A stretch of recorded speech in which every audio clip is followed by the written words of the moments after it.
Hello friends, good morning. কেমন আছো সবাই? আশা করি খুব ভালো আছো। তো দেখো, এতদিন হচ্ছে কিনা কালী পুজো গেছে, দিওয়ালি গেছে, ভাইফোঁটা গেছে। তো আমার কালকের দিনটা সত্যিই খুব মনটা খারাপ ছিল, ভিডিও বানানোর মতো পরিস্থিতি ছিল না। কেননা কালকে তো ভাইফোঁটা গেছে, তো আমি কাউকে ভাইফোঁটা দিতে পারিনি। কারণ একটাই, আমার দাদা, মানে আমার দাদা হয়, বাট আমি তাকে ভাই বলি, 2 বছর আগে মারা গেছে। তার মরে যাওয়ার বয়স হয়নি। তো মানে সে আমার এমন জায়গায় ছিল, মানে বাবার পরের স্থানটাই ওর ছিল। মানে বাবা মেয়ের প্রতি যে কর্তব্যগুলো করে, ও সেটা করতো। আমার সুবিধা অসুবিধা, আমার কষ্ট, ভালো লাগা, খারাপ লাগা, সমস্তটাই ও জুড়ে ছিল। তার মধ্যে হচ্ছে কিনা সে আজ নেই, আর আমি ভাইফোঁটা দিতে পারিনি। সারাদিনটা খুব মন খারাপ গেছে, আমার একটু ভালো লাগেনি। আর বাড়িতে ছেলে মেয়ে তো দেবেই একে অপরকে ভাইফোঁটা, তাদের জন্য রান্নাবান্না করতে হয়েছে, শরীরটাও ভালো না। তো যাই হোক, তো দুদিন মানে ভিডিও আমি দিইনি, এমনি শর্ট ভিডিও দিয়েছি তোমাদের। তোমরা যে শর্ট ভিডিও দেখছো কিনা জানি না, মাঝে মাঝে তোমরা শর্ট ভিডিও একটু ওয়াচ করো, আমার ওয়াচ টাইমটা বাড়বে। তো যাই হোক, চলো, কালকের দিন তো চলে গেছে। আজকে সকালেও মনটা ভীষণ খারাপ। তো সকাল থেকেই আমি মানে সুযোগ করছি ভিডিও বানাবো, কিন্তু বানাতে আর পারছি না। মনটাও ভালো না, শরীরটাও ভালো না, আবার সবার স্কুল কলেজ অফিস সব খুলে গেছে, তার জন্য রান্নাবান্না প্রস্তুতি করছিলাম। তো যাই হোক, চলো, আজকে আমি ভিডিও বানাচ্ছি open mouth with lip biting. Okay, তো এই ভিডিওটা আমাকে একটা ভিউয়ার্স বলেছিল, তাই বানাচ্ছি open mouth with lip biting. জানি না কেমন হবে, অনেক দিন আগে একবার বানিয়েছিলাম। তো তোমরা দেখতে থাকো। ওকে,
কিছু বলবে?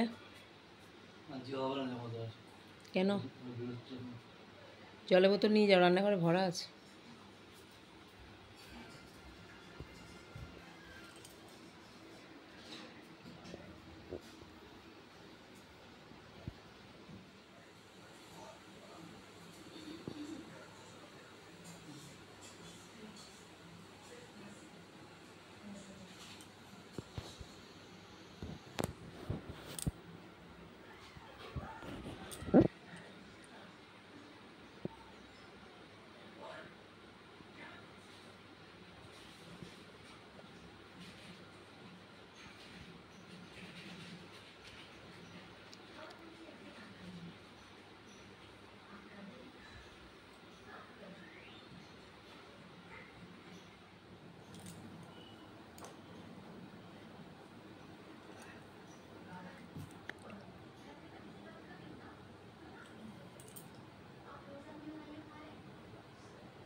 ভিডিওটা এখানে শেষ করছি।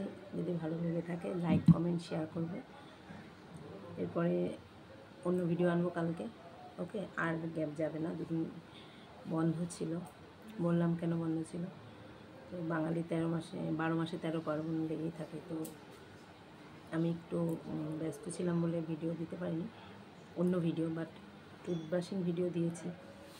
তো চলো, আজকে তো এই ভিডিও দিলাম, কালকে আবার অন্য একটা নতুন ভিডিও দেবো। যদি ভালো লেগে থাকে লাইক কমেন্ট শেয়ার আর ফুল ওয়াচ করবে, স্কিপ করে দেখবে না। টাটা।